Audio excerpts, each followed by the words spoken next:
La chaîne Faisons-nous peur a été démonétisée en novembre 2025. Même s'il peut vous arriver de voir des pubs sur les vidéos, aucun revenu publicitaire n'est généré.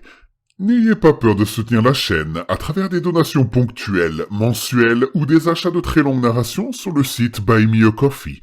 Votre soutien est essentiel pour l'avenir de la chaîne. Affreusement vôtre, la ruse.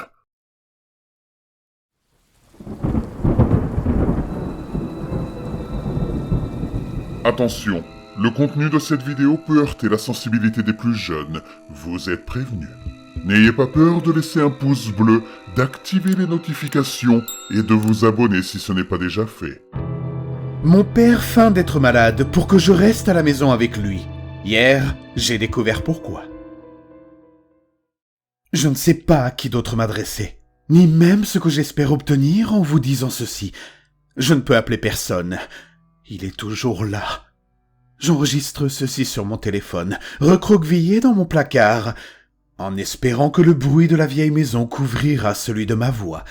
Je me sens à nouveau comme un petit garçon qui se cache des monstres. La différence, c'est que cette fois, le monstre pense que c'est mon père. Je vais reprendre depuis le début. J'ai 23 ans. Je vis avec mon père. Ce n'était évidemment pas prévu. L'université, un travail, mon propre appartement. Voilà ce qui était prévu. Mais la situation économique est ce qu'elle est. Ma mère est décédée il y a quelques années et mon père prenait de l'âge. Il est à la retraite et sa pension suffit tout juste à payer les factures d'électricité de cette putain de vieille maison. Ce n'était pas un mauvais arrangement. Je travaillais par roulement dans un entrepôt du centre-ville. J'aidais à payer les factures. Et lui, il bricolait. Il regardait ses vieux films et il se plaignait tout le temps de son dos. Nous avions trouvé notre rythme. C'était calme, peut-être un peu solitaire, mais c'était normal. Le changement a été si progressif que je ne l'ai presque pas remarqué. Au début, c'était juste agréable. Mon père, qui depuis 5 ans considérait le fauteuil devant la télévision comme une extension naturelle de son corps, a recommencé à bouger. Il avait toujours été un homme corpulent, ancien mécanicien, et l'âge s'était posé comme lui comme une épaisse couche de poussière. Mais soudain, la poussière avait disparu. Tout a commencé il y a environ 1 mois. Il est descendu au sous-sol pour réparer un tuyau qui fuyait. Je lui avais proposé de le faire, mais il avait insisté. « Ces vieilles mains sont encore utiles !» avait-il grommelé, comme à son habitude. Il est resté là-bas pendant des heures. Je me souviens lui avoir demandé une fois s'il avait besoin d'aide et avoir obtenu pour toute réponse un « c'est bon » étouffé. Quand il est enfin remonté, il était couvert de saleté et de crasse, mais il souriait. Un vrai sourire, le plus large que j'avais vu en 10 ans. « Bon, c'est réglé », a-t-il annoncé en frappant dans ses mains poussiéreuses. Il avait l'air revigoré. J'ai simplement pensé qu'il était fier d'avoir réussi à réparer. Le lendemain matin, je me suis réveillé avec l'odeur du bacon et le chant des oiseaux dehors. Cela n'avait rien d'inhabituel. Ce qui était inhabituel, c'était mon père, debout devant la cuisinière, en train de fredonner. Il n'avait pas préparé de petit déjeuner depuis la mort de ma mère. D'habitude, il se servait simplement un bol de céréales et grognait un bonjour. « Bonjour, fiston !» dit-il d'une voix enjouée. « Tu veux des œufs ?» J'étais surpris, mais ravi. « Ouais, bien sûr, merci. T'es de bonne humeur aujourd'hui. » Il m'a répondu qu'il se sentait plein d'énergie, et il retournait les œufs avec un geste si ample qu'il faillit en faire tomber un par terre. Puis il a continué son explication. « J'ai décidé que je restais assis depuis trop longtemps. Il faut profiter de la vie, n'est-ce pas ?» Cette semaine-là, il fut d'une activité débordante. Il a tondu la pelouse, ce que je devais généralement lui réclamer pendant des jours. Il a nettoyé les gouttières.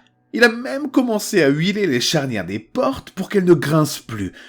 J'étais aux anges. Je pensais qu'il était peut-être enfin sorti du long et silencieux chagrin dans lequel il nageait. Je pensais que je retrouvais mon vieux papa. Le premier signe que quelque chose n'allait pas est apparu 1 semaine plus tard. Je me préparais à sortir avec des amis. C'était un vendredi soir, le premier depuis longtemps où j'avais du temps libre. J'enfilai ma veste, lorsqu'il est entré dans le salon, se tordant les mains. « Tu sors ?» m'a-t-il demandé. Sa voix avait perdu son ton enjoué. Elle était plutôt tendue. « Ouais, juste pour quelques heures. Je vais boire une bière ou deux avec des collègues. » Il grimaça et posa une main sur sa poitrine. « Oh, c'est juste que je me sens un peu bizarre. J'ai la poitrine oppressée. C'est probablement juste une indigestion, mais tu sais... » Je m'arrêtai, mes clés à mi-chemin de ma poche. Son visage était pâle. Je ressentais un élan de culpabilité. « Ça va aller ? Je devrais appeler quelqu'un ? » « Non, ça ira, » dit-il rapidement en agitant la main d'un geste dédaigneux. « Je suis sûr que ça passera. C'est juste que je ne voudrais pas être seul ici si ça empire. » Je suis donc resté. J'ai enlevé ma veste, commandé une pizza, et nous avons regardé un de ces vieux westerns en noir et blanc. Sa douleur thoracique semblait avoir disparu, comme par magie, dès que je me suis assis sur le canapé. Franchement, j'étais agacé, mais je me suis dit qu'il vieillissait et qu'il était peut-être anxieux. La fois suivante où j'ai essayé de sortir, quelques jours plus tard, c'était son dos qui lui faisait mal. Il affirmait qu'il avait tellement mal qu'il ne pouvait pas se lever du canapé pour aller chercher un verre d'eau. J'ai passé la soirée à lui apporter des choses, à lui masser les épaules et à l'écouter gémir. Au moment où un ami m'a appelé pour me demander où j'étais, et où je lui ai dit que je ne pouvais pas venir, il s'est soudainement senti un peu mieux, et a réussi à se lever pour aller aux toilettes tout seul. C'est devenu une habitude. Chaque fois que je prévoyais de quitter la maison, pour une raison autre que mon travail, il développait soudainement une maladie invalidante, une migraine, des vertiges, une gastro. C'était tellement évident qu'il essayait de me manipuler que je me suis mis en colère. Nous nous sommes disputés à ce sujet. « Je peux pas être ton prisonnier, papa !» lui ai-je crié un après-midi, après qu'il ait feint une quinte de tout pour m'empêcher d'aller faire des courses. « J'ai besoin d'avoir une vie !» Son visage s'est décomposé. Non pas de colère, mais d'une profonde tristesse qui m'a complètement désarmé. « J'ai juste besoin que tu sois là, » m'a-t-il dit. « Est-ce trop te demander ? Je me sens seul. » Que pouvais-je répondre à cela ? Je me sentais comme la pire des personnes au monde. Je suis resté à la maison, encore une fois. Mais le père actif et énergique était toujours là. Entre ses crises soudaines, il était plein d'énergie. Il a repeint le porche, il a réparé la clôture bancale dans le jardin, il se levait à l'aube pour jardiner avec une ferveur que je ne lui avais jamais vue. Il était plus fort, plus rapide. Il portait toutes les courses en un seul voyage, les sacs pendus à ses bras, sans même respirer fortement. Mon père, qui avait l'habitude d'être essoufflé en montant les escaliers, c'était une contradiction que je ne pouvais pas concilier. La vraie peur, celle qui vous glace le sang et vous serre la gorge, a commencé avec le soleil. Nous étions dans le jardin. Il désherbait les parterres de fleurs que ma mère avait plantées il y a des années, et j'étais assis sur les marches, en train de faire défiler mon téléphone. C'était un après-midi lumineux et sans nuages. Le soleil tapait fort, projetant de longues ombres nettes sur la pelouse. J'ai remarqué ma propre ombre, une silhouette sombre et allongée d'un homme avachi sur son téléphone. Pitoyable. Je l'ai regardé, lui à genoux dans la terre, et j'ai vu l'ombre du rosier, l'ombre de la clôture, l'ombre du bain d'oiseaux. Mais pas la sienne. Il était une silhouette solide dans la lumière aveuglante du soleil, mais le sol autour de lui était intact, d'un vert pur et brillant. Il n'y avait pas d'ombre. J'ai cligné des yeux, je me suis frotté les yeux. Ce devait être un effet de la lumière, une illusion d'optique. J'ai détourné le regard, puis je l'ai repris. Toujours rien. Un homme parfait, sans ombre, dans un monde plein d'ombre. Un œuf froid s'est formé dans mon estomac. « Eh, papa !» ai-je dit, ma voix me semblant faible et étrange. « Tu peux m'aider ?» J'ai pointé du doigt un lourd pot en terre cuite de l'autre côté du patio, exposé à la lumière directe et impitoyable du soleil. Il leva les yeux, et pendant une seconde, je vis quelque chose dans son regard.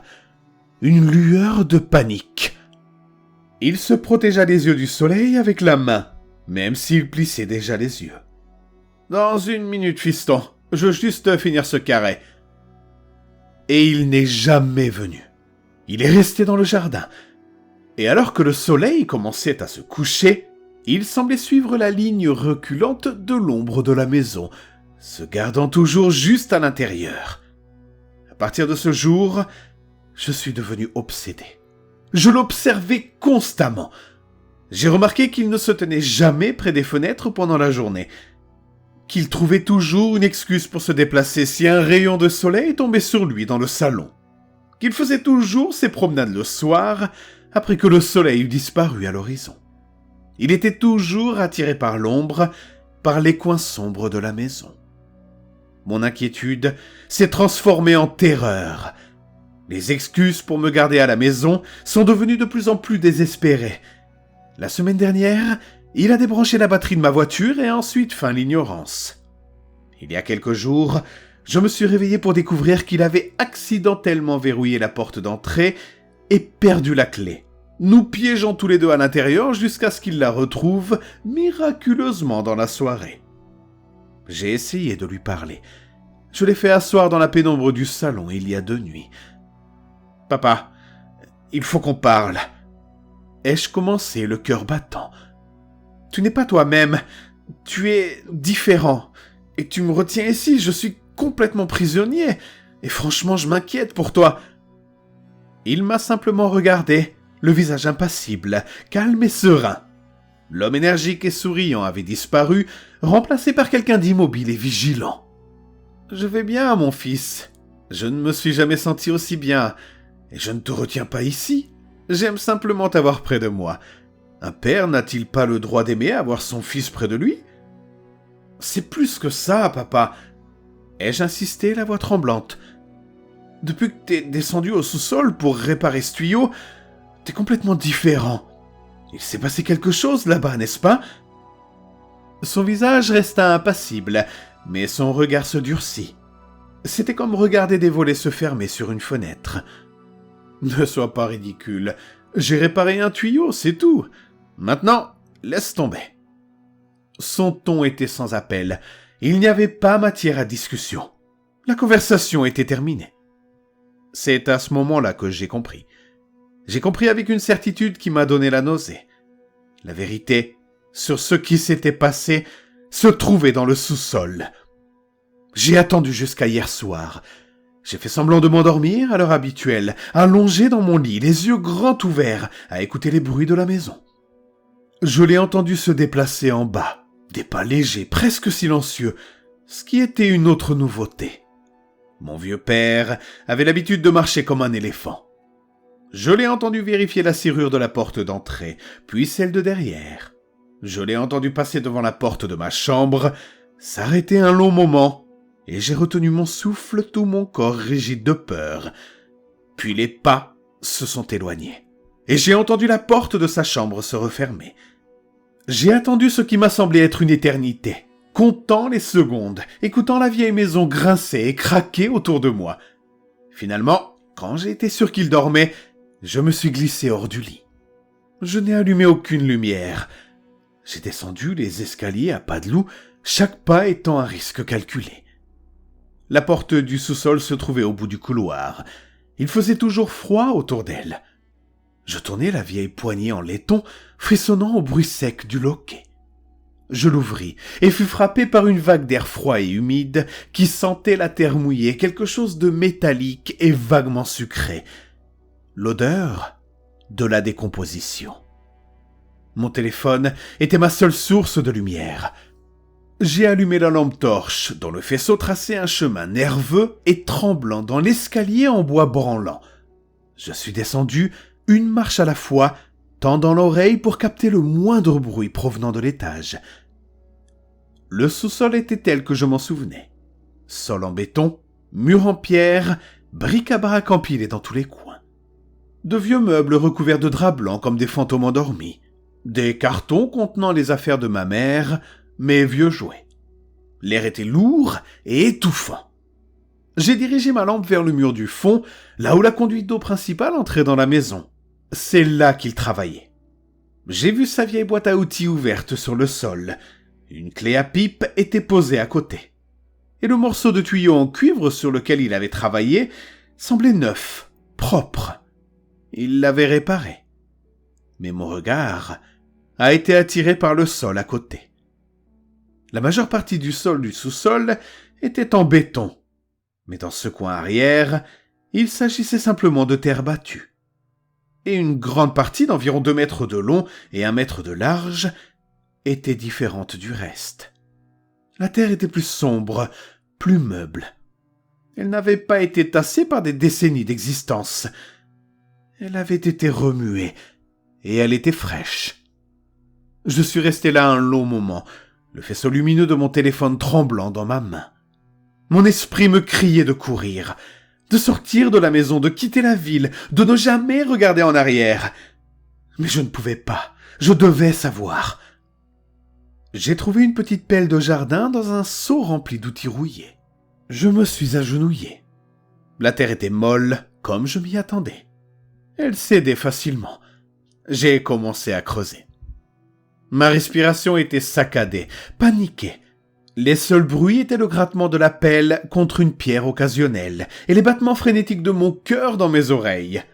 L'odeur de la terre humide était envahissante, mais en dessous, une autre odeur devenait de plus en plus forte. Ce n'était pas un trou profond. À environ 30 centimètres de profondeur, ma pelle a heurté quelque chose de mou. Ce n'était pas une pierre. J'ai reculé en laissant tomber l'outil. Mes mains tremblaient tellement que j'avais du mal à tenir mon téléphone. Je me suis forcé à plonger la main dans la terre meuble. Je fermai les yeux et mes doigts effleurèrent un tissu. Du denim, la texture usée et familière du jean de travail de mon père. Je reculai en haletant, mais je savais que je devais voir. Je devais en avoir le cœur net. Les larmes coulant sur mon visage, j'utilisai mes mains pour gratter la terre et la retirer. D'abord une jambe, puis un torse, vêtu de sa chemise en flanelle délavée préférée. Et ensuite, le visage. C'était lui, mon père. Ses yeux étaient fermés, sa bouche légèrement ouverte. Sa peau était pâle et cireuse, et il y avait une horrible entaille sombre sur le côté de sa tête, recouverte de sang séché et de saleté. Il avait l'air paisible, d'une manière horrible et définitive. On aurait dit qu'il était tombé dans les escaliers, qu'il s'était cogné la tête et que tout avait été fini en un instant. Je fixai son visage, le vrai visage de mon père, et un son s'échappa de ma gorge, un sanglot étouffé d'horreur et de chagrin pur. Il était parti. Il était parti depuis 1 mois, gisant ici dans une tombe peu profonde et anonyme, tandis que je vivais avec... Le bruit venait du haut de l'escalier. C'était des pas légers sur le vieux bois.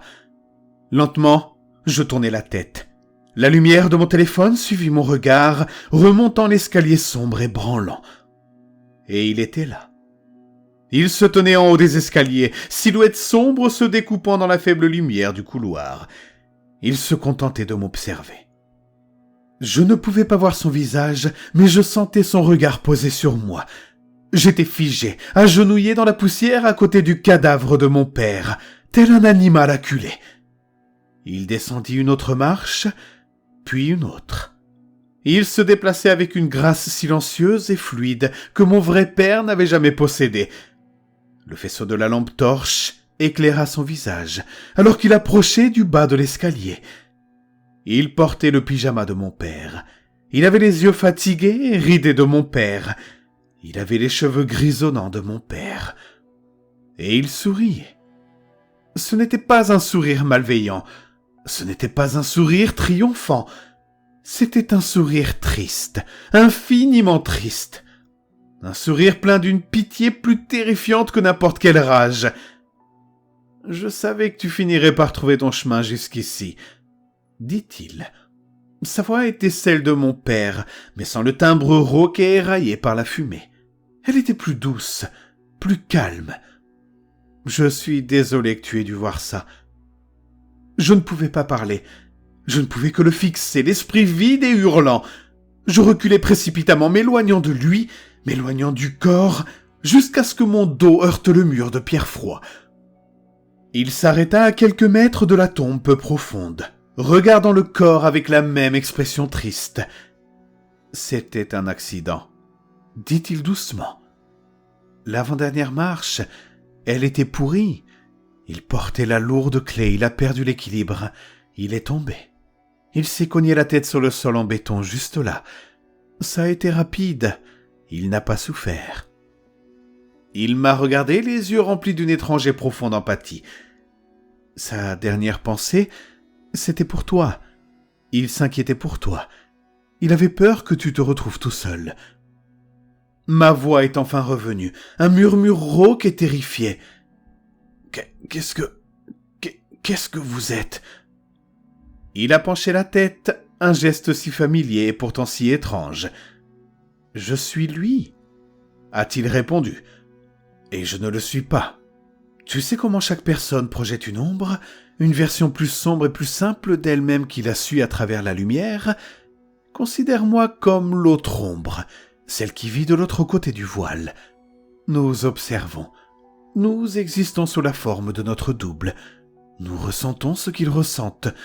Leur joie, leur peine, leur amour. » Il fit un pas vers moi et je tressaillis. Il s'arrêta. « Cette dernière pensée, continua-t-il d'une voix à peine plus forte qu'un murmure, l'amour qu'il avait pour toi, sa peur de te laisser seul, c'était si puissant. Une vie écourtée avec tant à donner encore. Cela a créé un espace et cela m'a attiré. Je suis son amour, son devoir, son besoin de prendre soin de toi incarné. » Il fit un geste vers le sous-sol. J'ai terminé son travail, j'ai réparé le tuyau, je l'ai enterré pour que tu n'aies pas à le faire, j'ai réparé la maison. Je me suis assuré que tu sois en sécurité. J'ai essayé d'être un bon père. Ces mots étaient insensés, mais dans l'air froid et humide de cette tombe, ils semblaient terriblement, indéniablement réels.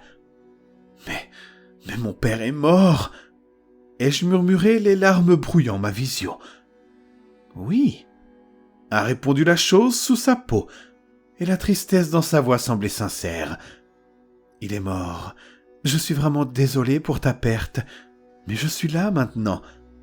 Il fit un pas, puis un autre, jusqu'à se tenir juste au-dessus de moi. Il s'agenouilla pour que nos regards soient à la même hauteur. Son visage était à quelques centimètres du mien. Je pouvais voir chaque ride, chaque pore du visage que j'avais connu toute ma vie, animé par quelque chose que je ne pouvais pas comprendre. « Il t'aimait plus que tout », murmura-t-il son souffle froid. « Et moi aussi, je ne te quitterai jamais. Je prendrai soin de toi. Nous pouvons former une famille, comme il le souhaitait, pour toujours. » Et c'est là où je me trouve maintenant. Il m'a laissé monter à l'étage. Il m'a suivi tout le long du chemin.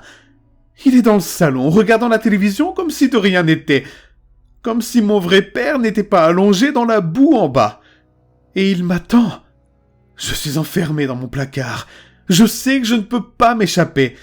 Les portes sont verrouillées. Il est tellement plus fort que moi. Il n'a pas besoin de dormir.